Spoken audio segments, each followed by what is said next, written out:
Assalamualaikum warahmatullahi wabarakatuh. Perkenalkan, nama saya Afifah Sakinah Nasution dari kelompok 4. Di sini saya akan menjelaskan tentang berpikir dan berbahasa. Sebelum ke materi, di sini saya akan memperkenalkan teman sekelompok saya. Yang pertama ada Aditya Fahrul, yang kedua ada Fatia Wina, yang ketiga ada Febi Yulandari, yang keempat ada Kladiva Mutia Wirga, dan yang keenam ada Istiqomah Ridahati. Maksud saya yang kelima ada Istiqomah Ridahati, dan yang keenam ada Afifah Sakinah Nasution. Baik teman-teman, kita lanjut ke materi yang pertama, yaitu hubungan berpikir dengan berbahasa. Berpikir dan berbahasa memiliki kaitan yang sangat erat karena bahasa adalah sarana berpikir.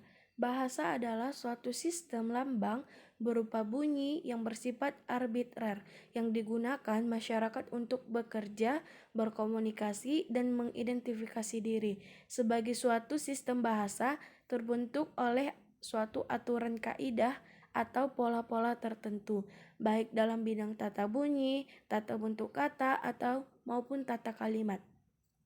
Lambang yang digunakan dalam sistem berbahasa adalah berupa bunyi, yaitu bunyi yang dihasilkan oleh alat ucap manusia. Bahasa terbagi atas dua, yaitu bahasa lisan ataupun bahasa tulisan. Yang bahasa lisan disebut juga bahasa primer, sedangkan tulisan disebut juga bahasa sekunder. Bahasa lisan dan tulisan dapat digunakan sebagai sarana berpikir atau mengungkapkan pikiran dari pembicara atau penulis. Ada beberapa pendapat ahli mengenai keterkaitan antara bahasa dan berpikir. Yang pertama menurut Benjamin Ward dan S. Safir, yaitu bahasa mempengaruhi pikiran, pemahaman terhadap kata yang mempengaruhi pandangan terhadap realita.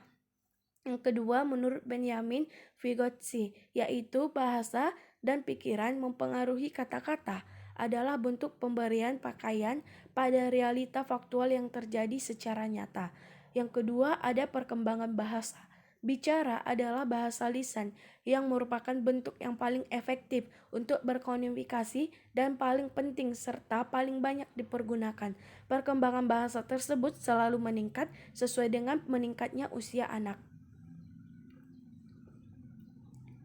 Bahasa adalah segala bentuk komunikasi di mana pikiran dan perasaan seseorang disimbolisasikan agar dapat menyampaikan arti kepada orang lain. Oleh karena itu, perkembangan bahasa dimulai dari tangisan pertama anak sampai bertutur kata. Perkembangan bahasa itu terbagi atas dua periode yang besar, yaitu periode prelinguistik yaitu 0 sampai 1 tahun, yang kedua ada linguistik yaitu 1 sampai 5 tahun. Mulai periode linguistik ini adalah mulai anak bisa mengucapkan kata-kata yang pertama yang merupakan saat paling menakjubkan bagi orang tua. Periode linguistik terbagi dalam 3 fase besar, yaitu fase 1 kata, yang kedua fase lebih dari 1 kata, yang ketiga fase diferensial yang meliputi ada bahasa tubuh dan bicara. Oleh karena itu, anak bicara tidak sekedar merupakan hasil prestasi, akan tetapi berfungsi untuk mencapai tujuannya. Misalnya, sebagai pemuas kebutuhan dan keinginan, sebagai alat untuk menarik perhatian orang lain, sebagai alat untuk membina hubungan sosial, sebagai alat untuk mengevaluasi diri sendiri, untuk mempengaruhi perilaku orang lain, untuk dapat mempengaruhi pikiran dan perhatian orang lain.